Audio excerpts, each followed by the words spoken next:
We thought they were, and we let them off the hook. Playoffs? Don't talk about playoffs. You kidding me? Talking about practice, not a game.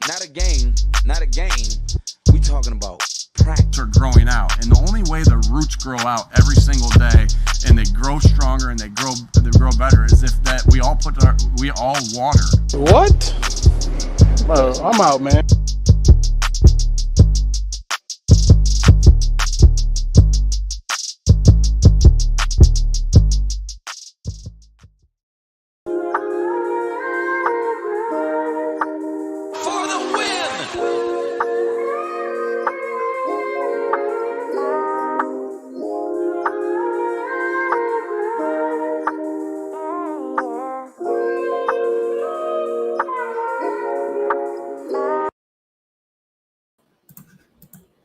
What's up, everybody? Welcome to an all-new edition of Chip and Drip here on the AAT Sports Network. I am Chip at Chip for the Birds, joined by JD Oracle at _Oracle from the D2M Podcast LLC. And special guest tonight is Don, Mr. Seaway Science from Drunk on Broad. So we got three networks all up in here tonight. What's going on, everybody? Happy Monday. Listen, the fact that we're all awake tells us we're one step ahead of the front row best Sixers fan on the planet. So I think we're doing well. Wow! We were talking about it we're gonna mention it, and you were like, resist. You were like, first thing, let's just talk about how the guy fell asleep. Fell asleep. I mean, so you know what I'm saying? What's crazy is, what's up, everybody? You know what I'm saying? It's Drip. I'm back. You know, I feel like we got Chris checking in. What's up? Adam saying what's up? Highway robbery about Embiid. We're gonna talk about it. Sixers and 6. We're gonna talk about it. But yeah, don't sleep on the Sixers. Literally. I have no words. Hey, and here's the thing. And for me, I'll be honest. It was a busy day. It was Mother's Day. I was a little sleepy. I snoozed for a couple minutes on the couch in one of the lulls of the game. But I was on my couch, so nobody saw me, and my man hit the snooze button in the front row. Right. Listen, the fact and turns out he's he rang the bell at one point. He's a bigwig car dealer guy. How do you sit in the front row and take a cat nap?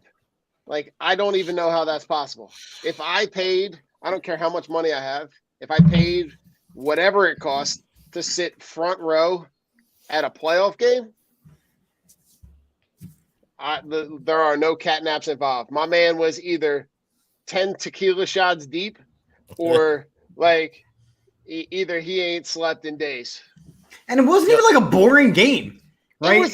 They said the guy hit the Sunday brunch, and he said he flew from Atlanta, got home at 1 a.m. from a plane ride. Then give up your tickets, man. Miss me with all that, right? It's 85, your front row. It's 89-85 in the third quarter. Sorry, no. You got to be awake, my man. Yo, check this out. Let me throw this out there for a minute. And this, because normally you take control of the shenanigans. Do it. I got a shenanigan. The shenanigan for the night is, and we can throw it up. We come back to it at the end. Where is the weirdest place you have fallen asleep? I already got it. You got it up top. I'm gonna hold it. You know what I'm saying? Oh, right now? Weirdest place I fell asleep. Listen, I made a banner, so you know what's on. Okay, so you want to go first? You didn't No, guess. go ahead. No, go ahead. Go ahead. You're good. You want to go first? Chip?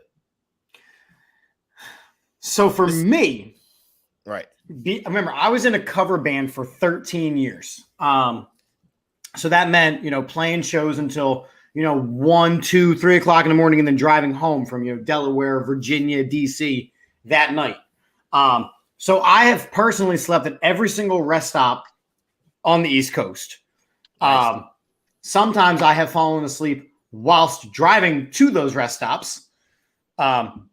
Yeah, I don't drug drive. I snoozy drive. It's one of the main reasons why I've retired. Okay. So for me, so I have fallen asleep in the corners of houses so that I can, crash. I was ready for this? There's an official term for one thing I did. The one summer I was in a band and we played in Sea Isle a ton. Which meant I would have to drive home from Sea Isle all the time. So I became what is known as a hobosexual. Jesus Christ. Where I dated a girl in Sea Isle just for the purpose of having a place to stay in Sea Isle. So I'm going to say that trailer community. I was a hobosexual. He's going to get us canceled. This is what happens every week. We almost get canceled because of this guy. You the guest. You the guest. You know what I'm saying, Don? Let's see what you got, man. It was the weirdest place. Yeah, beat hobosexual.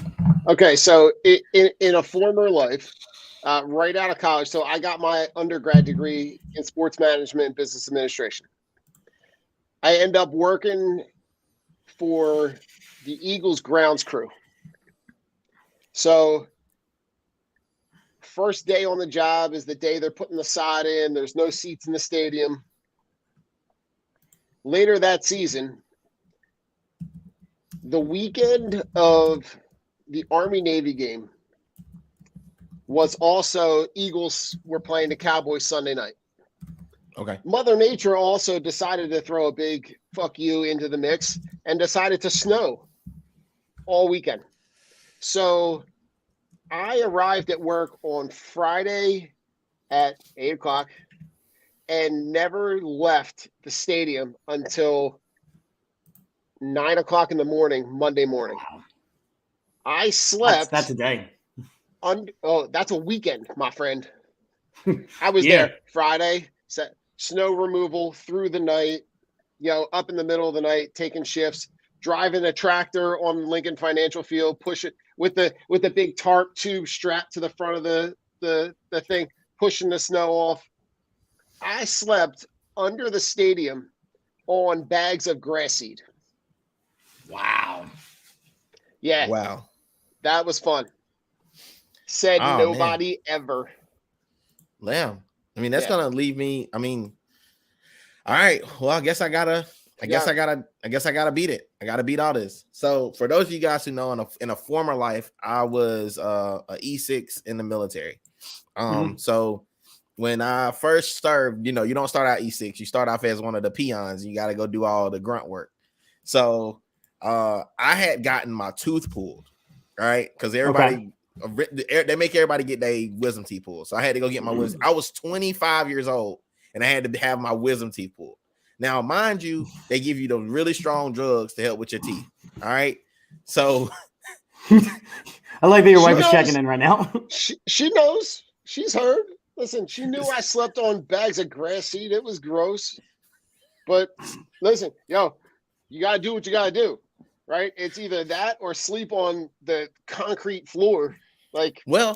Grass seed. I'm just saying, it seems like Miss Conaway has a different story. Yeah. I don't know if it's. I might have to send her the link. Okay, true. So check this out. So I just want to throw this out. So now I've been in the Navy and I've been serving for a minute, but so I'm working. So I got my tooth pulled. So my supervisor, they only give you 24 hours SIQ, which is sick in quarters when you get your tooth pulled. And at the time I lived on the ship, so I didn't have anywhere to go. So I didn't have an apartment out in town. I lived on the ship. So I had gotten off my 24-hour SIQ or whatever, and I had a work day the next day. So I stayed up, had basically been drugged up all night, basically trying to feel better. My face is still 3 sizes bigger than it is right now. and I show up to work because I'm so drugged up. I don't know if the 24 hours has passed or when the day started, but I just know it was morning time again, and I had to be at work. So now, lo and behold, I took my last painkiller and I go to work, which is I had to walk up the steps to go to quarters.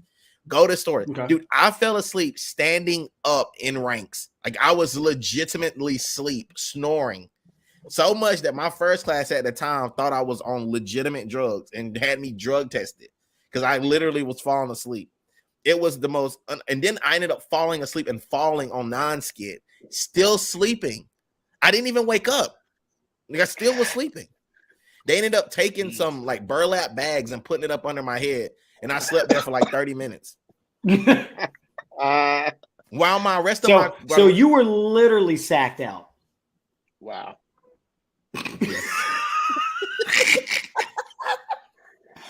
That's my Good time. night, fellas. I've been great. Have a nice night. Jesus Christ. See, this is what he does. He's gonna Get get us outta here. canceled. Oh my God. But like, no, I mean, listen. Okay. Here it is. Wow. On a pile of clothes. Me laboring in the tub. Kat thought that daddy was dead, hugging a birth ball while I'm on it laboring. Also true. That is a factual story. I'm sorry, Miss Lacey. Yeah. I'm sorry. I mean, I'll tell you what. I definitely took a snooze in the delivery room as well, while my wife was, she was just sitting there, not delivering a baby. This was at home. We had gone in. They sent us back home.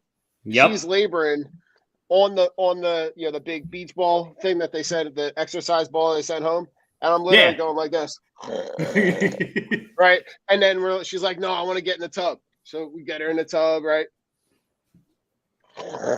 On the dirty pile of clothes that's on the floor, like, oh yeah, all that happened because we spent the entire night before in the hospital, and then drove home, and then later drove back that day to have our daughter. Bro, she's really dogging you right now. Yeah, I love when Lacey joins. I was done. I should have done killed him. I barely made it out of that day. Yo, straight up. Shout out to Miss Conaway. You know what I'm saying? Yeah, shout out to all the moms, right? Happy Mother's Day, right? Belated happy mothers. Right? All the mothers, the stepmothers, real moms, grandmoms, mamas, baby mamas, baby mamas, baby's mamas. Oh, are you ready? Best song about a mama. Best song about a mama? Yeah.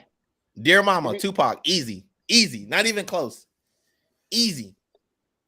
Boys to Men, Mama. That song makes me cry every time I hear it. I cannot hear that song. That song is automatically. It's not the best here's song. how you know. Here's how you know it's a go-to good song, right?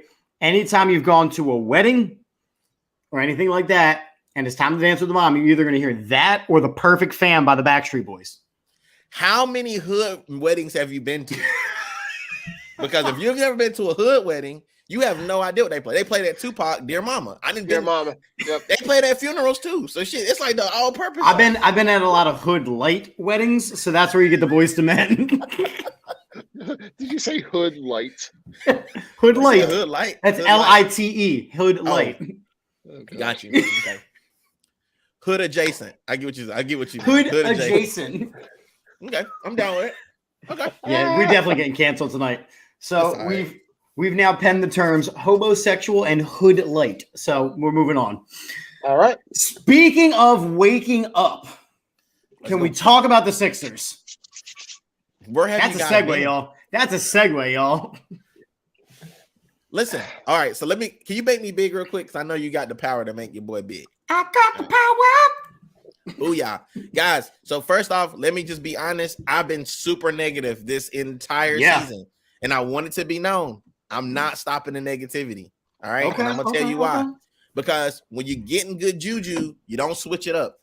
No pun that my daughter's name is Juju, and I'm playing on her name, but no bad juju coming. So I'm gonna keep being negative until something else happens. And if we lose the season, then I'll be right. And if we win the season, I'm still going to come to the parade. So either way it goes, I'm a winner, guys. Okay. I'm a winner. So listen, here's my thing, right? So we sat here a week ago, JD, you and I, after game 1, and we could not believe the level of crap. Game 2. Yes. It was Game 2, where they got their tails kicked in. They got their absolute tails kicked in, and it wasn't even close. And it didn't look like it was going to be any kind of winnable. I mean, if they did not have Joel Embiid, and we're going to talk about him in great detail in a couple of minutes, but if they did not have Joel Embiid, this series is already over. Book it after 4. Joel Embiid comes back and provides an immediate spark to this team. So we already know that without question, he is the most valuable player to this team. So we knew that already. And yeah, they fined the Sixers because they didn't report it at the appropriate time that he was going to play. Again, everybody hates Philly. We know that. We are aware of that information. They didn't approach it right. But you know what? They cleared them. And the NBA should want their stars to play in these games. You didn't want a SmackDown. But that's besides the point. The Sixers finally woke up with game 3. Joel Embiid he hasn't even had a great 2 games. But him being back changes things. And I'm looking at Adam's comment, which says, is the Houston James Harden back? Absolutely not. Absolutely not. He had 1 great game. Make it 2, and we have a conversation. Make it 3, and the narrative starts to change. If James Harden helps win this series, it's a different story. But you cannot argue that James Harden, without Joel Embiid, did not do enough to carry the team, whereas Houston James carried that team. Well, I mean, you saw that he's not going to be at Houston, that Houston version of James Harden. You saw that in games 1 and 2 that he doesn't have the ability to be able to take over the game anymore, right? So, and it's, when you remove the center of everything that you do and then try to fill that role with Paul Reed, right? And whatever's left and 17 minutes of DeAndre Jordan. That was our complaint last Monday, is that he played 17 minutes. My dude has not seen the court. Listen, in games 1 and 2, you had what was your other option, right? Like you were going to have some compilation of DeAndre Jordan, Paul Reed, and Paul Millsap. Like you simply because you had no other option. Like you couldn't put Tobias Harris at the 5 and expect him to be productive on the defensive end.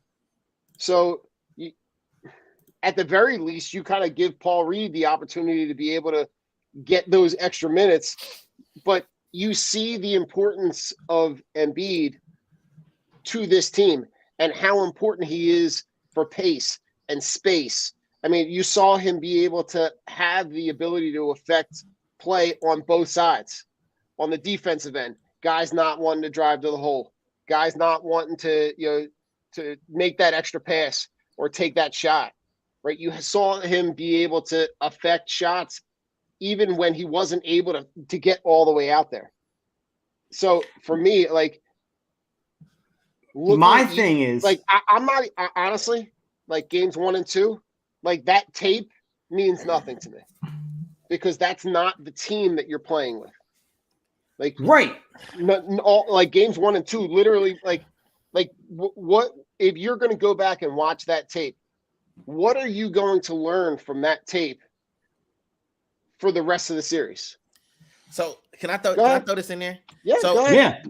Yeah, Houston has shot astoundingly bad in Philly. Yeah, they shot really, really bad in Philly. So it's kind of like the tale of two halves or the tale of the tape. It's like the tale of two cities. Like they played really bad in Philly, and Philly played really bad in Miami. So this series just started. Let's just be real. The series just started, and it's the best of 3 now. Right, it's a best of 3, right? But do you think if they play with Embiid in games 1 and 2,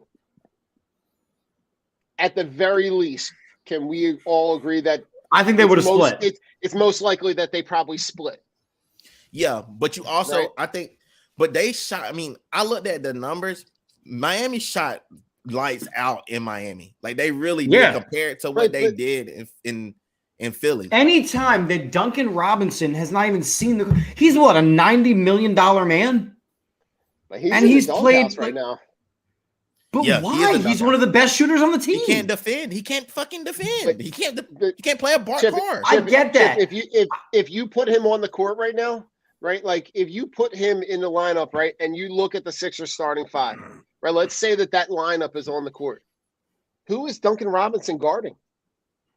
Danny Green. Right. But at the very least, though, right, they need anytime. Look at how the play is affected when they dump the ball into Embiid, right? And they swarm 3 guys to him, right? Watching Kyle Lowry trying to defend Joel Embiid is my absolute favorite thing to watch ever. It's like little man syndrome. It's like you Listen, watching a Chihuahua.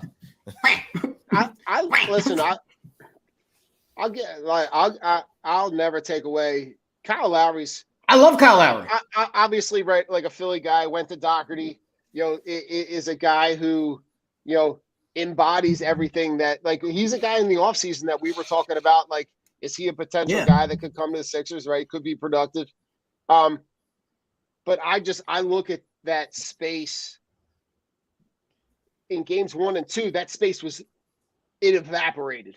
There was they couldn't, the shots that were available, like you look at Danny Green in game 3, right? The space that he had to be able to hit 6 threes.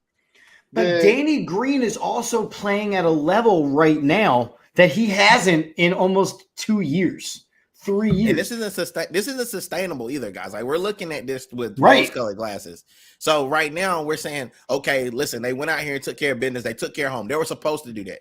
Like, now I'm looking like, okay, listen, like, this is what you're supposed to do. Now like I said, the series just started. They got. But you had to do it 1 out of 2. Right, but you had to do it in game 4 with Tyrese Maxey and James Harden playing over 40 minutes. Yeah. Maxey played 42, Harden played 41. And that's great and all, but as this series goes longer, Maxey can handle it, right? Maxey can handle the 35, 36, 37, 42 minutes a game.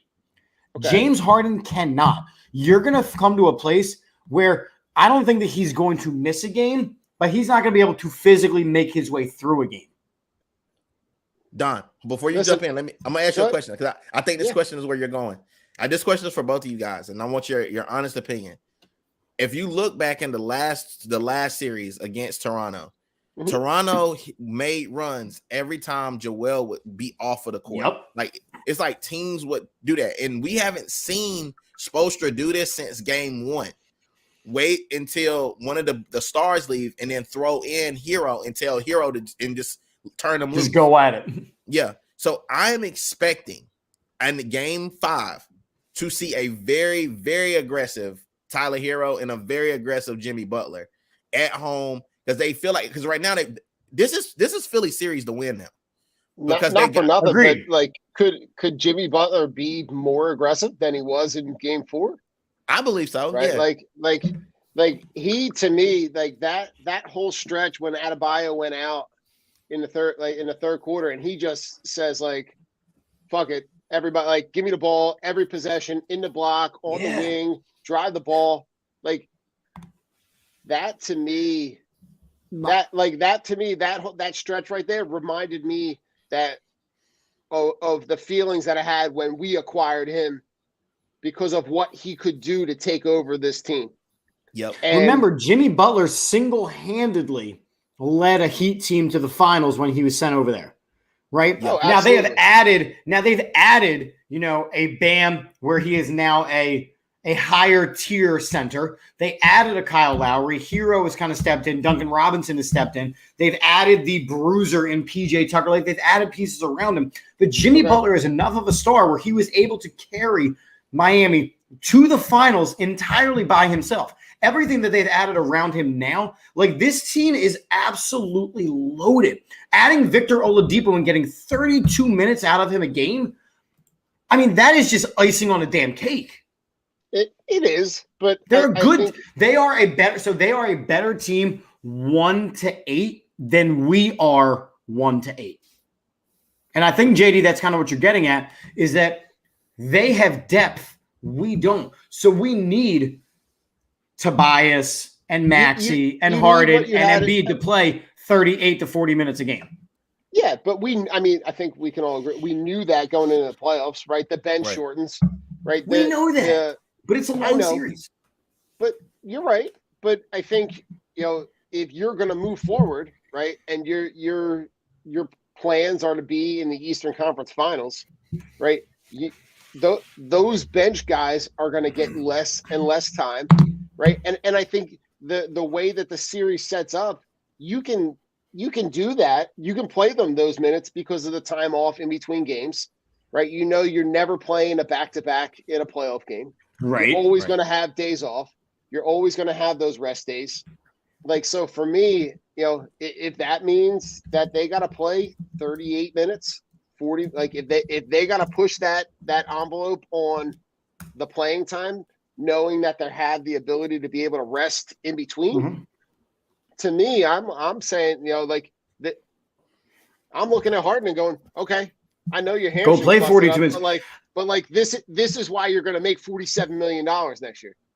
Because I just worry so much because look, Joel Embiid at this point is a doctor's dream with a torn ligament in his thumb, the broken orbital fracture, the lingering effects of the concussion, plus whatever other injuries he has on a regular basis. Joel is playing him this much, this hard, sustainable for an entire postseason run. See that, and this is where, and Don, I think I'm gonna jump in because I think this is like kind of where I was trying to get at, and I didn't finish. As I had a senior moment and forgot where I was at. So what happens is when you're thinking about potentially playing Joel, possibly 40 minutes. Like remember last year, they played KD the entire game. Yeah. So I remember last year. I don't remember what show was on whose show, but like I remember talking about the fact that like in that, because we were at the time we were comparing the minutes played in the Sixers game 7 against the Hawks and the Nets game 7 against the Bucks, right? And I think the Bucks in and Nets in both of those games, they played 6 guys, right? Like they played 6 guys and they all played monster minutes. Where like in the Sixers game 7, I think they played 10 guys, and like out of those 10, 7 of those guys had double-digit minutes, and like all that shit got mismanaged. Like, yep. I think the way, and we know that the teams that win in these playoffs are going to play with, and I'm gonna quote former Sixers coach Brett Brown. They're going to win with the adults in the room. True. Right. They're gonna win. Yeah. They're gonna win with those guys that have experience. So if I have to say, right, like if I look at Miami's best 2 players and I look at the Sixers' best 2 players. But see, that's the thing though, Don, is like we're looking at it, and like I said, this is my only problem. And this is why I cannot be so positive about it. Because I know at some point during this series, Doc is gonna have to. He's going to have to coach, and he's going to have to do something. It's not all going to – like the last 2 games, Doc has not had to do very much. He doesn't. And that's where you and I, JD, we struggle a lot when it comes to Doc because he's not – like you look at what Eric Spoelstra does, and Eric Spoelstra is kind of known for making adjustments. He's known for making coaching adjustments. He's on his feet. He's at the table. He's making adjustments. All you ever see Doc do is sitting on his elevated seat above his other coaches, turning and talking to his assistants. And then Scotty, the triangle. But if they end up winning this series, which I think at this point it really is like a pick 'em at this point. It's theirs to lose. And the Sixers have all the momentum. Yep. They have the best play. When Embiid is on the court, they are going to have the best player on the court. Yep. He can do whatever he wants on the floor. No surprise that Bam Adebayo's his points essentially evaporate as soon as Game 3. In Game 4, he figured it out a little bit. A little bit, right? But when Jimmy Butler's scoring 40 points, right? You got to have another guy that puts up points. But for me, like, I'm looking at that and going, like, I like my chances in a 3-game series. So Don, I think they win despite Doc Rivers. Ooh, okay. Here we go. Chip, this is the actual question. Here's the question. 3 segments later. Here's the question. Mm-hmm. Should we be worried that we did not blow them out when they shot the worst they have shot in the last 14 games, the last 2 games in Philly? Because we didn't beat them by very much the last game. No, it was more of a slugfest. I mean, and game 3 was the beatdown that we want. And you still had our guys playing way too damn deep into the game. Way too damn deep into that game. But listen, Chip, I'm not worried. We all watched round 2 last year, right? Right? Like we were all there, like throwing shit at the TV and screaming right. Like we were all there. They ruined fucking Father's Day last year. They did, yeah. So, I remember. Like, so I'm not squabbling about like those extra like minutes at the end of the game. Like they mean nothing. I'm not up until at the end of games, whatever it was, where Joel Embiid got hurt. Yeah. Because you have to have that conversation. Joel Embiid had no business being in the game when he took that elbow. Well, but listen, there's a huge difference between, them with the amount of time that was left in that Toronto game and them being up 30, right? I totally get that. In a game, it was 26. Who gives a shit, right? They were up by a ton of fucking points. It was 27. He said he had no business being in that game at that point, right? Like when the game the other night is not that, right? When it's 10, 11, 12, right? Right. Let's be honest. You're a couple stupid plays and turnovers, which the turnovers are something that we haven't even talked about. Which are a huge problem. But like they're a couple stupid turnovers away from like, Max Strus going down and threes, right? And you turn that 11-point lead evaporates and becomes 6, right? And then everybody's sphincter goes like this, right? And then they don't know what to do. Did you use the word sphincter on air? My God. I did. Do the hand motion again.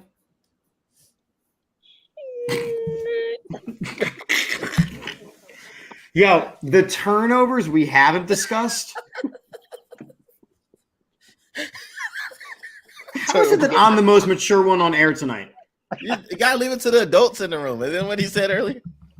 Yeah. The turnovers, and they're bad turnovers. The fact that James Harden cannot dribble a basketball right now is a little scary. It's not that he can't dribble it, y'all. Like let's be honest. Like it's just the fact that James Harden was used to drawing fouls and flopping, and now it's not working. Like they're not calling any of that shit. Now, some of that shit I think is legitimate. There are some plays where he is legitimately getting fouled and the calls aren't happening. Now, there are other plays where there's nobody within 10 feet. He acts like someone hit him, and then the play's running halfway down the court before he turns around and decides he's going to be involved.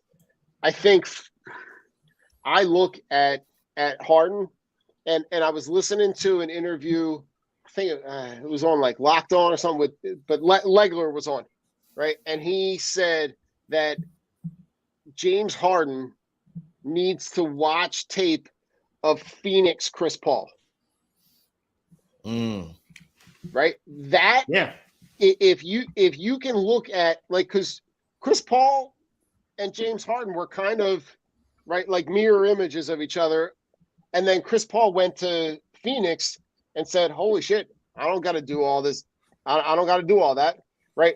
So if he can look at what Chris Paul is doing there and even just emulate some of that, I think if you can get that version of him moving forward, I think he's going to be. You're going to have money well spent. So, but if you're going to get old hamstring tight James Harden that's going to dribble the air out of the ball, it's maybe hard. not. The coach and the point guard in me cringes when I see him go too deep into the teeth of the defense. Like he does this thing where he gathers and he brings it around his face.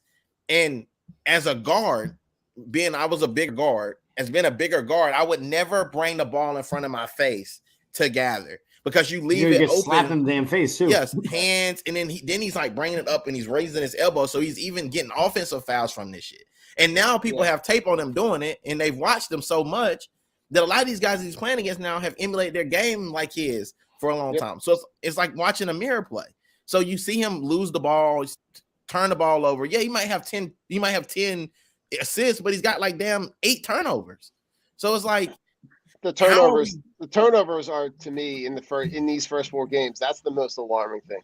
Right? If they got to do anything, right, they're games 1 and 2, and obviously, right, the Embiid being on the court in 3 and 4 is different. But the second chance points and the turnovers are things that if they're gonna steal a game in Miami, that's something they got to clean up. I think that the Sixers have every ability to win this. I do think that they're going to win in spite of the fact that Doc Rivers is the coach, because Doc doesn't coach. You listen, because now everything is hyper analyzed, right? Because there's microphones everywhere. Every game is a solo game all by itself. And you're hearing some of the things that Doc is saying, and it's absolute gibberish. It is absolute. He has not said one coherent coaching thing anytime a microphone is on him. We got to score a basket here. But you wouldn't say that to Pop, though. Come on, But you wouldn't question Pop. I'm telling you. You're right. I wouldn't. I absolutely hate that Glenn Rivers thinks himself as good as Popovich. You're not good as Popovich, dog. Pop has got multiple championships. Pop has never lost a 3-1 lead. Pop has never been up by 20-something points and somebody come back and beat him. Like, Pop is not that guy. That's why people don't question Pop, because Pop don't leave it open for you to question. Right. I cannot think of a single player that has ever played for Greg Popovich that has ever questioned a single thing about Greg Popovich. Whoever has a negative word to say about Greg Popovich. I can't think of one. He's coached some greats, from Sean Elliott to Tim Duncan to David Robinson I think he even was on the staff when they had Avery Johnson at one point. He was, and Vinny Del Negro. I mean, and let's we're not going forget, back. Right, grooming, Ginobili, Kawhi Leonard, right, and Parker. that whole second wave of talent. You think a guy like David Robinson would have played his whole career for a guy like a piece of shit? Oh God, no. I mean, we're legit talking. Tim about Duncan would have played his whole career. Right? Tim Duncan would have played a whole career for somebody that he didn't respect. Those are 2 of the greatest. Those are 2 of the greatest guys, 2 of the greatest men in NBA history. True. Definitely true. But you wouldn't say that to Pop, though. Like, they wouldn't question him. And that's what pisses me off about Doc. It's because Doc is making it where people are attacking him. Nobody's attacking Doc. They're attacking you when you do, like, when you lose a 3-1 lead, they ask you, like, how did you lose the lead? Like, they're asking how dare you ask me that? Would you ask Popovich? No, we wouldn't, because Pop wouldn't lose a 3-1 lead. Like, he doesn't have a history of that. Like, you do. So right. He just tried to gaslight us. Like, no, you're right. He just gaslighted us. Yeah, you're right. You're right. Let him. Listen, all right. Listen, I just thought of something real quick. Right, we were talking about Jimmy Butler. If the Sixers, when they have to make that decision whether to keep, let's be honest, they kept Tobias Harris because he's a nice guy and he wasn't going to say boo to anybody, and Jimmy Butler was going to get all up in people's business. If they flip flop and they had kept Jimmy Butler, I think if they kept Jimmy Butler, then we never have the Ben Simmons issue. Right. Does he ultimately at some point get in Ben Simmons' ass And No, I think that you can't have kept Ben Simmons if you were going to keep Jimmy Butler. It was already the writing. The writing was already on the wall that Ben Simmons was not going to play up to the level that Jimmy Butler expects his teammates to play to. Well, okay, but we're also okay. So I'm gonna play devil's advocate real quick, but that has been Jimmy's Butler's his Achilles heel, and that's why he hasn't won a championship. Like, look at those young boys now, like over in Minnesota. Like, them boys are playing. Like, Cat is leading. That and Anthony Edwards is fucking incredible to watch. That series between them and Memphis was incredible. Listen, Andrew Wiggins is a all-star this year with the real leader with under Curry. Agreed. As his leader is now a MVP, but under Jimmy Butler, he was wilting. Same thing in Philly. Like, a lot of the guys that should have been coming up right around that time. I don't know if Maxey progresses with Jimmy here. Like, that's what I'm thinking, because Jimmy does these. So that's my only negative. I don't know if we get Maxey with Jimmy here. I just thought about that while we were just sitting. James Harden is a way better mentor for Maxey than Butler would have ever been, because he be wanting him to do things he's not ready to do yet. True. So I don't know. I know Jimmy's a dog, and I get that about him, but it works perfectly with Kyle Lowry, because Kyle Lowry's a Philly kid. He don't care about nothing. You're not gonna test this gangster. Like, you're not gonna do that. So he can't really come at Kyle Lowry like that. He can't come at Bam Adebayo. He can't even really say nothing to Hero, because Hero's got such a swag. He is the blackest white dude I've ever met in my life. I'm not sure if he's like 3%. Like, if we do his ancestry DNA, he gotta be Kenyan. He gotta be. You the science guy, so I know you probably know. We check his chromosomes and whatnot. We gonna see what's up. I think he's got a black first cousin. He's got to. His brother from another mother, right? Oh my God. He was raised by black people, like not raised by wolves, raised by black people. Like, he was. I mean, but what is happening with you? Why are you like this tonight? that you can't. But that intrinsic motivation you can't teach. No. So, and I think that's like, I would kind of argue that Maxey has the same kind of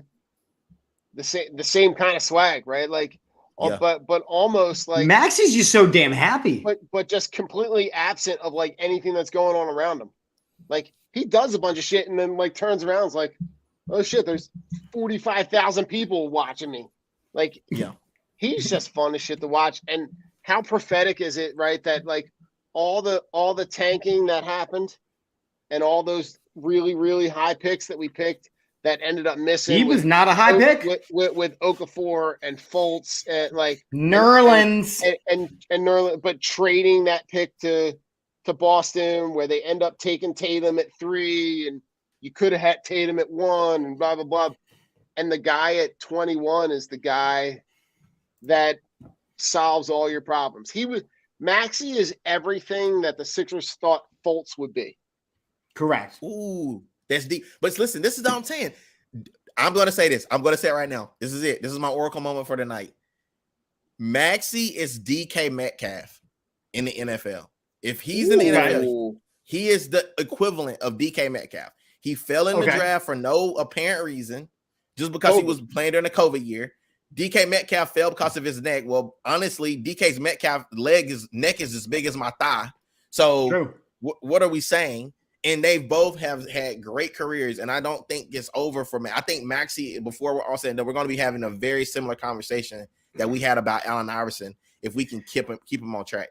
Yeah, and you're already hearing the conversation of like, yo, get this man's bag of money ready, because at some point you're going to have to pay this man. And right now he is earning that contract because he's playing in the biggest moments. All right, when you show up in the playoffs, that's when you earn that money.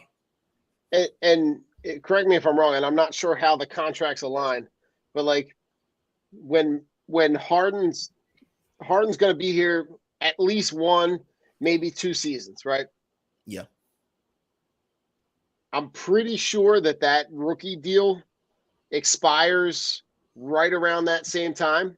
So like that max contract that Harden has, or whatever that Tobias, if it's still Tobias and he's still here, or whatever that Harris contract turns into, whether it's Brett, whatever that is, I think that the timing aligns that like Harden is here long enough to mentor Maxey, but then they move on from Harden and give Maxey that maxed out deal. Listen, Yeah. I don't think you're wrong. And on top of you not being wrong, it's actually pretty perfect because you're giving your heir apparent now a seasoned center in Joel Embiid. You're giving him some guys that have gotten some, you know, I don't necessarily hate the guys they got. They just need a bench. So they got to go shopping. You know, somebody's got to go, they got to throw some stuff in the bag this summer, regardless if they win the series or not. But I do believe, I'm with you. I think that the timing will be perfect for Max, especially if he can be patient and not try to hurry up and get the big boy extension. If he can wait his time, say, listen, like I've let you pay James, I've let you pay Embiid, I've let you pay Harris, because they're going to get help. I don't know if it's Bill or whoever it is this summer. They're going to get another big name, but you just can't let go of Maxey. Maxey is way too valuable. I don't care, because they're going to poach him for Maxey. Whoever they're going to get, they're going to want Maxey. He's the new shiny toy. So we just got to make sure that doesn't happen. Yeah. So speaking of things that are new and shiny, shout out to our guy Johnny, because you can buy this shirt right now. You're going to get us canceled, B. So here's the link for the brand new t-shirt, and you can wear it to Game 6 if you are heading to Miami for Game 5, and you can wear it to Philly if you're wearing it for Game 6. Stop it. Why are you guys That's doing awesome. this? Yeah. So, all right. So, oh my God. Jesus Christ. Stop Chip, it. you got to talk to Johnny. You got to, when you guys do these designs, you got to put your logo somewhere on there. People are going to steal them. Right? I think it's on the back. I think it's on the back of the hoodie somewhere. But like Dave. I do when I put together the Drunk on Broad stuff, I make sure to kind of throw in, like, stick our logo somewhere right in the middle. It's on the of back. it. It's on the back. It's on the back. It's on the back. See? Right, like right where the Sixers logo is. That should Yeah, be like your it's A. literally the back of the hoodie. That's great though. I love it. Shout out to Johnny U. Shout out to Yeah, Johnny nice U. Shout out work, to Johnny. Links That's all a over quick the place. turnaround, Johnny. You're on to something. He was joking. He's like, I think we should. I'm like, we shouldn't. And the partners were like, no, we should. And I was like, all right, do it. And Because we they did showed it. Because when they initially showed this thing, you see somebody bringing a ball up the first time I saw him. And then he stayed asleep. it. When the video first came over, I was like, I can't remember what the caption was, but I'm looking, I'm trying to figure out, like, all I see is Kyle Lowry like wiping his hands on the shirt and jersey, and it took me a minute to see the guy in the background. I was like, the fucking dude's asleep. TNT ain't shit. They know what they was doing. They zoomed in on him for a little bit, and then they like zoomed out. So just so you saw him, you kept seeing him in the peripheral. Like, oh my God. I thought he was having a stroke. I was like, I think dude's having a stroke. It was something Either special.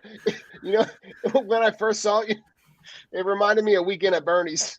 Oh, They just had the dude on the, like, on the, just put the sunglasses on him. He's sitting on the sideline. yeah, that's crazy. So, Chip, I know we got a little bit off track right quick, but can we talk about how Embiid continues to get shit on? Like, in the Philly narrative just keeps getting worse. Like, it's like, dude, like, they haven't had a true champion since Allen Iverson. Like, why can't we get anybody? Like, why won't they let us have our guy? They just keep snubbing him. So here's the thing, right? And I want to share this little factoid here, right? So we're not over here saying that Jokic is not an MVP caliber player, right? He won it last season. Joel Embiid didn't play, a lot of games last season. I get it, right? So this season, he steps up. He plays a ton. He beats the hell out of his body. He leads the league in scoring. He is literally the most important player on the Sixers. There's no question about it. And Jokic, again, set some numbers. That's cool. But I want to point this out. Jokic is now going to win his second MVP award. Steve Nash also has 2 MVP awards. But Kevin Durant and Kobe Bryant each only have 1. Chip, Are you trying to tell me that Jokic is a better player than Kobe Bryant and Kevin Durant? Chip, there's nothing that you can say right now that would make any of that make sense. Like that's what I'm saying. This to me, right? When you have to pull a statistic like VORP.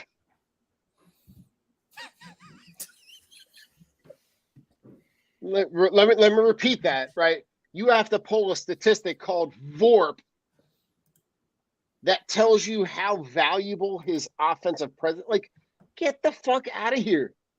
Put on the fucking game and watch. That to me tells me that people that are voting do not watch the game, right? It's not even that. They do not want to reward the process. Chip, beyond that, right? Like, do not tell me, right, that like I know you both listened to Grant Hill last night. Yes. Does Grant Hill know what the fuck is going on? Like, is he even in Philadelphia? Like, I think Grant Hill is like Grant Hill, a beautiful wife. Turn on a game, right? Like, go watch the tape, right? When I heard him say some of the shit that he was saying last night, like, what are you doing? Well, we talk about this though, y'all. We talk. Us podcasters, the people that who really watch the games, we talk about this stuff all the time, and it's the narrative. It's Turner. Turner wants to pull like AB. You know, it's who they want to put up. It's who they want to promote. The thing about that they don't like about the thing that the thing. This is why I don't hang out with you guys. But so what happens is, God, I hate it here. I really actually hate it here.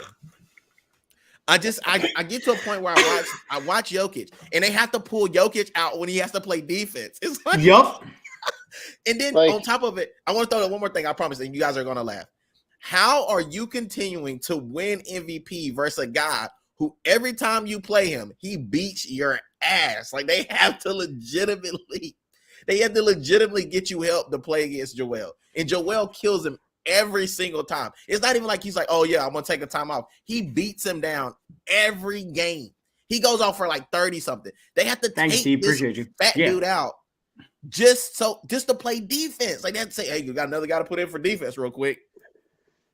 Like, I like this point that D's making. I really like this point. Steven Jackson said something interesting. Of course, Big Joe got snubbed, and that the top 75 players should vote for the MVP, not reporters that never played the damn game. I think that's a huge point. The same way that we talk about baseball writers having no effing clue about who should be in the Hall of Fame, at some point, you need to trust the people that have played the game to make these selections. Yes. Literally, Chip, I'm literally this is a great point. At it on the other screen, right? I saw this today, and the fact that you have put your sound on and play the thing. Oh, there we go. I can do things.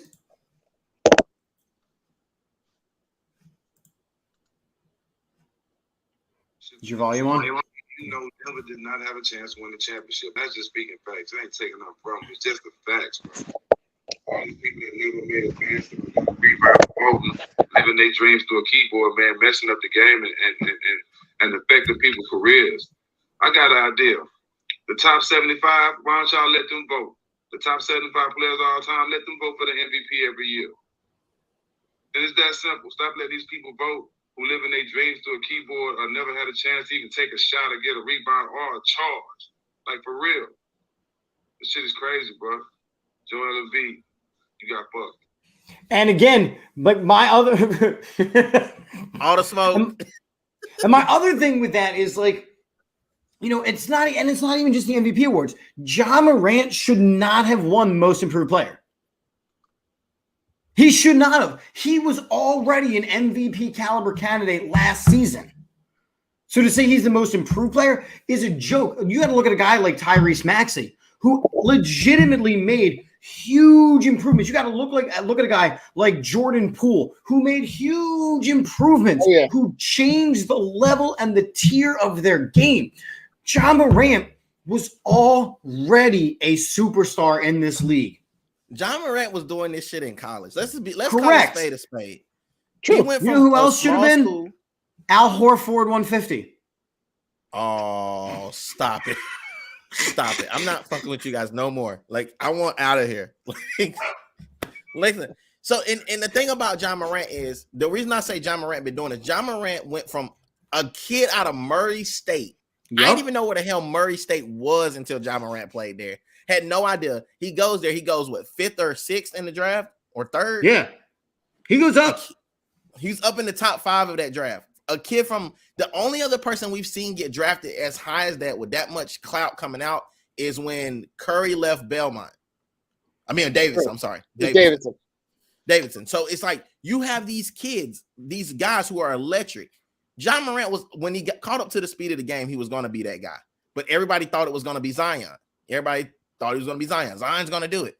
Zion looks like Carl Winslow, but plays basketball. Yeah, wait. Zion looks like the Kool-Aid man. Oh, but remember, Zion, he was cleared for Game 7. He was going to surprise everybody and play Game 7, but they got eliminated in 6. You're a jerk. He said this. South Carolina dog. Chip, if they played 7, he would have played Game 8. Yeah, so was Ben Simmons. He's not. Well, I got to get off my guy. Like, they listen. Look, I love Zion Williamson, but like if you look at guys, South Carolina dog, he's got it in him. If you look at a guy like who got the hype since he was in 8th grade, right? He was hyped up as the future of basketball since 8th grade. He has not lived up to that hype, or even close. Fair. He is this generation's Zach Randolph. Can we be fair about this real quick though? That would be being kind. That is being kind. Zach Randolph is least in the rafters. Okay, hold on, wait, hold on. Let's say we fast forward because we can't put him in the same category with Ben because he ain't just saying I'm not playing because I got mental issues. Like, dude had a messed up foot. When Shaq had a messed up foot, nobody said nothing about his big baby toe. Fine, I'll put him in the same. I'll put him in the same group as Greg Oden. Greg Oden was a 7-foot guy, so yes, I'll take it. And he's LeBron James' biological father, and it's a known fact. It's a known fact. Yo, that man was old at birth. Seaway, am I tripping? Is that not? Can we not do ancestry DNA and find out about this? Like, you're a science teacher. Can we get his chromosomes and can we look at this stuff? We can genetically test that. Yes, we need to see if that dude on is next his week's pod. Listen, it's only way he's like. Because technically that would make him like Benjamin Button. He'd be aging down. Like, it's the only way it can happen. Oden, Benjamin Button. Oh, God. He was born 100. All right, JD, give me the scenario where Zion resurrects. How Zion resurrects his career. He plays. He just has to play. First off, Zion is going to come back next season. Dude, he broke the internet for doing a damn windmill in street clothes. We just saw a big fat dude do a windmill in street clothes for no reason. He was born 150 years old. It's a known fact. That man is clearly somebody's grandfather. Like, clearly. He looks like my granddaddy right now. My granddaddy like 85 years old. He looks like my granddad right now. It's no way that he's not LeBron's grandfather. That's why he always wore number 50, because that's how old he is. He was aging down. He's aging down. This man was born on he was born on Metamucil. Like, he was he was drinking Metamucil straight from the teat. Like, it's like, Iron Man, I'm good. This is why I can't hang out with you guys. I think I found his actual birth photo. Hang on. Hold on. If you pull up a picture of Smeagol or something, I'm gonna lose my shit. If it's Rufus the Mole Rat, I'm losing my shit. I'm letting you know. Like, I'm getting off this pod. Jesus God. Stop it. Get the fuck out of here. Bruh. Oh, I wasn't even playing his shenanigans. The shenanigans chose me. Why do we do these shenanigans every night? We say we're going to have these quick shows. We go on here. We get Seaway on here. He's supposed to be talking to us about science stuff. I tell him. No, we're going to talk about Phillies. Ooh. Let's switch topics for a second. Because they always talk about with baseball, because baseball is a long ass season, how you cannot win you can't win your division in April and May, but you certainly can lose it. You guys, the Phillies are in real significant danger of losing the division over the next month because they are about to go into some seriously tough baseball. Is there anything that it's Joe Girardi, right? We can all agree it's Joe Girardi and a lack of bullpen. Yeah. Okay. But it's been the lack of bullpen for years. It's been a lack of bullpen for years. But this time they go over the luxury tax. They get Castellanos. They get Schwarber. They have Bohm hitting better than he's ever hit before. They are bouncing Bryson Stott down. They bring back the best hitter on the team in Odubel Herrera, and I'm not talking about a baseball field. Bryce Harper is not able to play the field, but he's still playing the DH. Realmuto is the best catcher in baseball. Gene Segura is playing the best second base of his career. Didi looks like 187 years old. But this lineup is averaging, 3 runs a game? It's because Girardi keeps switching it around. He's got absolute crap starters. I'm thinking Javier. That was probably because of the best hitter on the team joke. Or the Greg Oden thing. I don't know.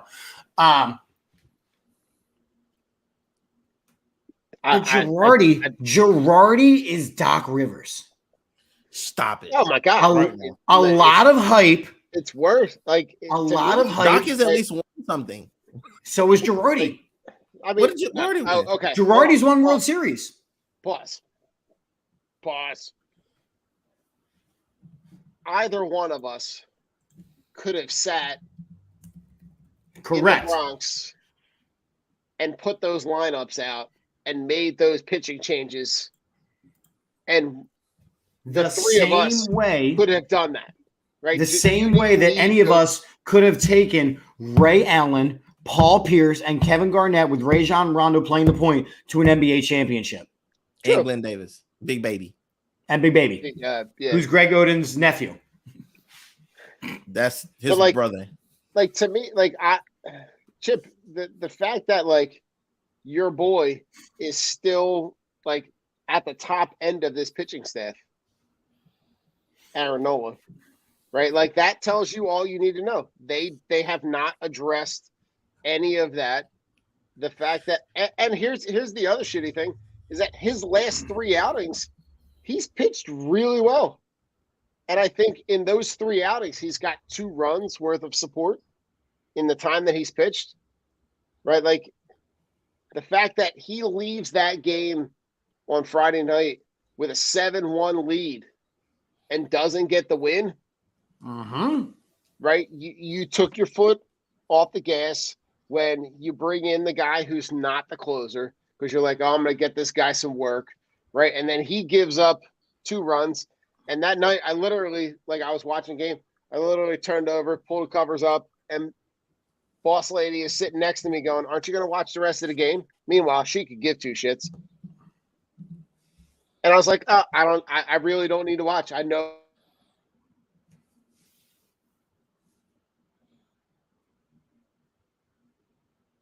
So I'm not the frozen one this time, right? Nope. I'm 40 minutes later, she wakes me up. So, we good?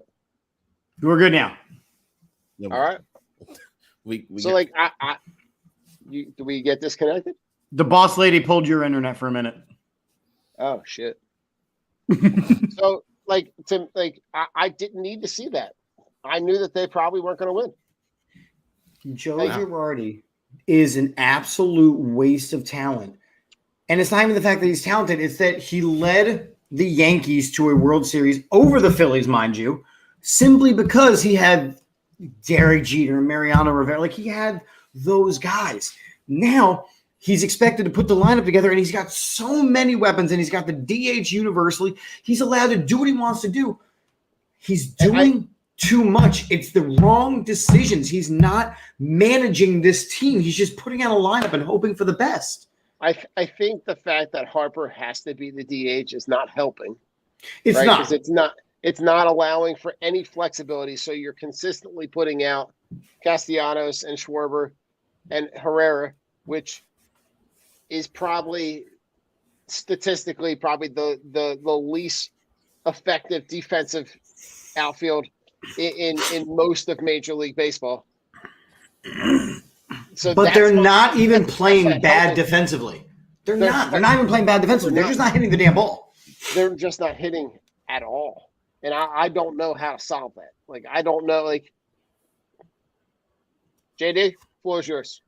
Okay. So, as a person who doesn't watch a whole lot of baseball, but I played a lot of Little League, you know what I'm saying? Little League champion over here, all right? So I'm just throwing it out there. Javier, this is true. This is true. I see no loss. So if these things are being considered as reasons why is it that when we talk to most Philly fans, regardless of whatever the sport is, but we're talking specifically about Phillies fans, why is it that when we get into these slumps, because it happens every year, you know, they get into these. Baseball's a long season. It is a long season. So I know we can lose it in this thing, but there's going to be a spot when they're going to hit like on fire. Everybody's going to hit great. You know what I'm saying? Even the guy who hits people, he's going to hit the ball. And so I know y'all caught that, but every so often we're going to have these times and we're going to forget that they stunk until they don't stink. JD, listen, we all suffer from the Eagles syndrome, right? We can't say like, oh, well, we're going to look at these 25 games and then this next chunk of 25 games. Right. Like, we always assess everything like it's an Eagles game, right? And the Eagles play 16 games and we live and die on that game day. We can't put together that whole like, oh, well, let's look at this 25 game stretch. And it's different. It's also on top of that. You're absolutely right in saying that, like, in the middle of the summer, in June, if they put together 7 wins and they're putting 10 runs up on the board and they're hitting home runs, nobody's going to remember this shit that happened in April and May. You're absolutely right. So, but here's the other issue, right? He takes over and we're talking specifically here with Joe Girardi, okay? Right. He takes over in 2019. He's been the manager now for 2.5 seasons, right? Right. In those 2.5 seasons, he has a 245 and 121 record. Sorry. He's coached 245 games. He has a 121 and 124 record. So he is a losing manager, where his career in New York, he was above 500. His career in Florida, he was below 500 for the 1 year he was there, right? Nothing is changing. So last season, when we had a pretty decent team up until we didn't, we were nowhere near the playoffs. Now we go over the luxury tax, which is big because with Phillies don't do that. But they know they have to because Bryce Harper is not getting any younger. So they had to put the pieces around him. They got some big baller bats. Didn't do so much with the pitching, but they got the big baller bats. Now you have to get into the conversation of if this team still doesn't make the playoffs. What is the reason why they're not making the playoffs? And at some point you have to have a conversation that it is Joe Girardi. And I'm not saying, like a lot of people are, every time he loses a game, okay, it's time to fire him. I'm not saying that because in reality, there is no better option out there right now to take over for this team. I mean, there just isn't. Not for nothing, but like. But if they don't make the playoffs this season, or they become themselves statistically eliminated come late July, because again, the next 2 weeks, we're playing the Dodgers twice. Right now, we're in Seattle. Seattle's a bad baseball team. We need to sweep them. It needs to be absolute foot on the throat, knock this team out. And I know that's going to upset Johnny because Johnny is a huge Mariners fan. But this is a bad baseball team. We need to sweep them because we are also playing the Dodgers. We're playing the Padres. We're playing the Braves. We're playing the Mets. We do not have an option to really take this next month off. If the Phillies by the trade deadline are not in serious contention, I think you have to make a move for Bryce Harper's sake.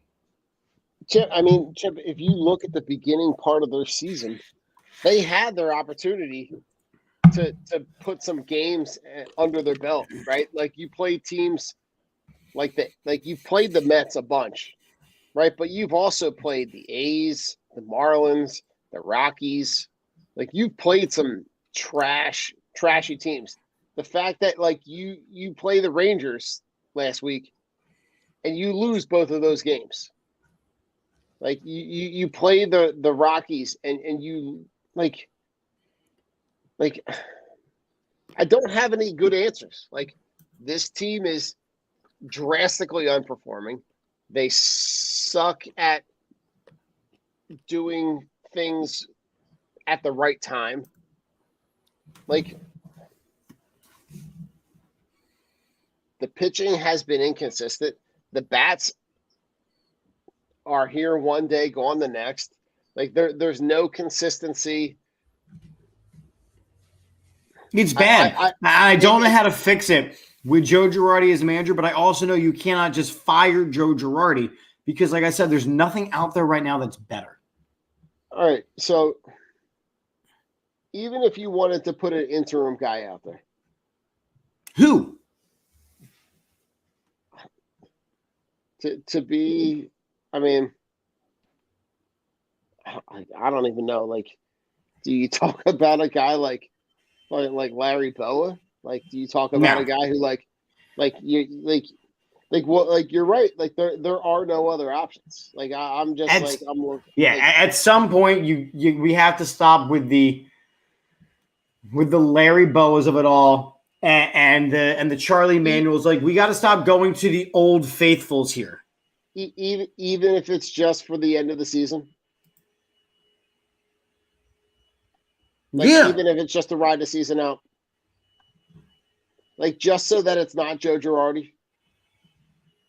You cannot continue going to these same guys. Could it be worse than Joe Girardi? Like could a guy like that be worse than Larry? Could Larry Boa be worse than Joe Girardi? All right, no, but say it right now. It's Pete Rose. Fuck it. We're bringing him back. Fuck it. Yeah, listen. Javier says, why is it that the three of you sound like you guys can make better decisions for the Phillies than the actual manager that gets paid to do that? Because you find that a lot in sports.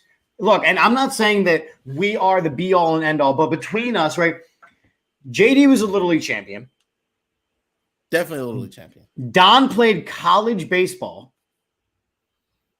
And I am an up-and-coming umpire in the Southeastern region. My friend, I am in the Newman Athletic Hall of Fame. Oh, that is pardon me. Hardware. Pardon me, good sir. We're in the presence of greatness, my friend. That's what I'm saying. So when it comes, just came up on the anniversary of the NHL Teacher of the Year. We know. I was saying we have the reigning Teacher of the Year up in here on the screen. This is big. We were talking about that today. You know what I mean? So it's Javier. You make a really good point, but the problem is that we do not. The three of us and you and everyone who comments in and watches these shows and the people who make the calls, you don't get heard.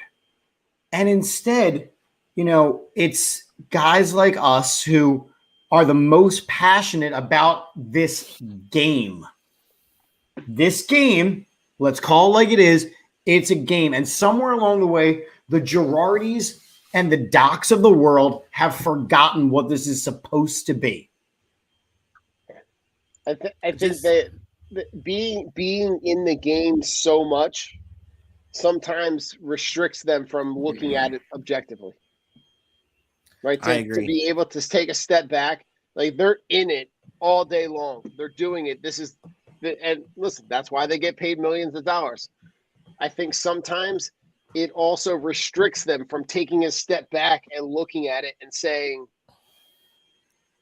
what the fuck is going on here? Like, because you also get in that cycle of like, I managed the Yankees. I was able to take this team to a World Series. I was able to, rely on my pitchers to get 6 or 7 innings and then have a bridge to Mariano Rivera, right? And I don't have that right now. Like, I don't know. I look at it and I think it's hard for them to get that objective perspective. I've had enough, guys. I'm having enough. Yeah. The Phillies, the Flyers are really something that I don't want to speak about right now. I mean, and I know we have our own issues with the Sixers. I know we have that, and I know the Eagles is my pseudo second team because my first team stinks. Like we like freaking stink. Like I mean, like JD, I got Pittsburgh buttholes buttholes in your boat. Stop it. We should be the Pittsburgh buttholes. Like I'm just being honest. We stink. I got a buddy who's in your boat. Was it up the creek without a paddle boat? Because that's what we're like, at. Yeah, right like he's a Steelers guy. Dude, I hate you. And can I just be honest real quick? Can I throw this out there as a Steelers fan? If you're a Steelers fan, so know we're talking PA. We know we talk a lot about the Eagles, but right now as a Steelers fan, I feel hopeless. You know what I'm saying? I feel like a motherless child. Welcome to our world. No. You had 2 or 3 great drafts, with the exception of J-Jaw. And Jalen Reagor. And Jalen Reagor, yes. But, like, I will be honest. He didn't miss this year, dog. Howie didn't miss. Y'all better start putting some respect on Howie name, dog. I don't want to hear Well, and that's the thing. So after a couple really bad seasons of signings and picks last season, he kind of turned it around. And this season, if you had told me that we were going to walk out of the NFL draft with Jordan Davis, A.J. Brown, Nakobe Dean, I would have called you a damn liar and not having to give up any of our first-round draft capital. Right. I just ordered my Nakobe Dean jersey. He may get cut, which I doubt he will, but I just go to now he will not. Nakobe Dean will be on my back this season because my last name is Dean. JD, does he start day one? Yes. He's him, and I told this I said this on another podcast to a friend of mine. They are going to go. These Georgia boys are going to legit change the franchise. Yep. All these when you go shopping in the SEC and you go shopping in Clemson, you get you some primetime players. They know nothing but winning. Nothing. Right? Nothing short of winning. And you look at those last 2 drafts, right? Heavy on Alabama, heavy in Georgia. Clemson. Those 2 guys, like Jordan Davis, right? That dude is going to come and eat up the inside, right? You're going to put him and Fletch and Hargraves and Sweat and Graham and all those guys up and down the lineup, right? And they're going to consume that offensive line, which means Kazir White and Hassan Reddick and Nakobe Dean are going to run. They're going to have the space to be able to run all over the field. I have a bold prediction. You guys want to hear it? I'm ready for it. That your Clemson corners, because you got Mario Goodrich and you have Kayvon Wallace. I think Kayvon Wallace is going to have an amazing year this year. I need him to. I've been on that boat for a while now. I need him to. I believe, because like what people don't remember is like a couple years ago he didn't really have a place because at Clemson he played the spur position, which means he kind of roamed. Sometimes he was at linebacker. He was like a joker. Yeah, he was kind of like a joker, like Isaiah Simmons. Like him and Isaiah Simmons played a very similar role at Clemson. So then you throw him into a mostly coverage situation in Philly. Now you don't need to. You got Mario Goodrich. You got some other guys who can cover. I think you see him have a big year this year. And they gave him a bunch of guaranteed money too. Who, Kayvon? Goodrich. No, Mario Goodrich. Right? Ooh. Like they gave. I think they guaranteed him like $250. For an undrafted, which is huge. It's okay. So Jack Stoll was a guy that they paid a lot, paid half of that last year. So they gave him double what they paid the most guy last year. That's dope. That should tell you what they think about him, right? And I think that speaks to that COVID draft pool of being a little bit bigger, and those guys not getting drafted. And I think Goodrich is a guy who, listen, if he can outplay a couple of guys on this roster, he might find himself starting opposite Slay. Well, we definitely still need a second corner, and we're going to get into that as Eagle season gets closer. you know, it's You're gonna need to say it's something to watch for. Yeah. Oh, absolutely. But listen, it has been over an hour. I was not expecting to do an hour tonight, but you know what? We got into some things. We were all very poorly behaved tonight. I would like to thank you all for tuning into our regularly scheduled program. y'all just heard someone have a conversation with me, right? Of a robotic nature. Yo, I thought it was Alexa. You got to Alexa. It was. Oh yeah, they listening to your conversations, bro. All right, so we're gonna wrap this now. So this has been another edition of Chip and Drip. Put up in your social media feed. You're gonna have a bunch of ads. Weird. Real quick, JD, what you got popping off this week? I'm moving, so don't really have a whole lot popping. I'm probably gonna do a post game tomorrow for the Sixers. If y'all guys open invitation to either one of you fellas, if you guys want to jump on with us, that's gonna be directly after the game. And then I'm just gonna be on the verge of, like, you know what I'm saying, just chilling. I'm getting out of the Northeast here in a little bit. I'm going back home to plant some roots. So everybody who's been with me, you know, regardless if you've been with me when I was with Heat Ratio, if you with me now when I'm with these guys, continue to follow. I'm not gonna stop talking sports. I'm not gonna stop being a Steagles fan anytime soon. So there's always gonna be good content for me. You know what I'm saying? You dig? And I don't like Kenny Pickett. So oh God. Yo, I'm sorry for tagging you in that thing the other day though. About that damn headphone? Yeah. Oh, that shit was hilarious. So funny. my strong hand. Please grab it with a strong hand. Don, what you got this week? So Rich and I will be on Wednesday night, around 8:30 to just kind of, you know, talk all. You know, we'll probably try to focus mostly on the Sixers, you know, being that, like, there's not really a whole lot of interesting shit going on. And then Friday night, Jason and I are gonna kind of wrap up, you know, talk about the Flyers a little bit, talk about the NHL playoffs. So we'll do the Drunk on Ice on Friday night. So other than that, you can see us. Our Drunk on Broad episodes are going to rebroadcast on Tiki Live at noon and on Thursdays and Saturdays. So, you know, check us out there. So anywhere you can find your podcasting information. Cool. And you can listen with this headphone. God damn.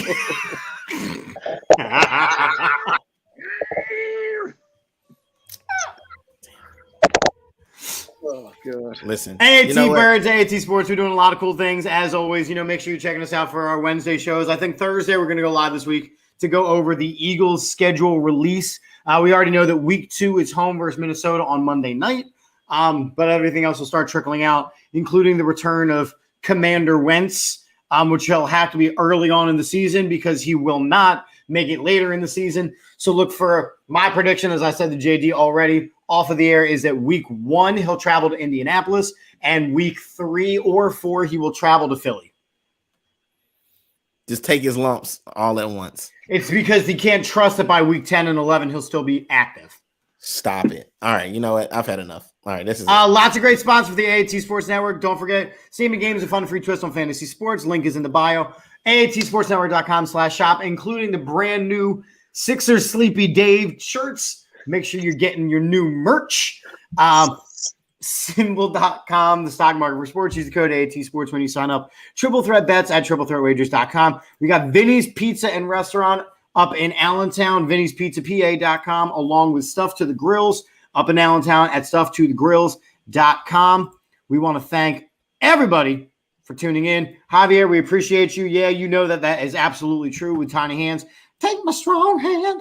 And as we end every show here on the AAT Sports Network and AAT Birds, a positive, a happy, go Birds.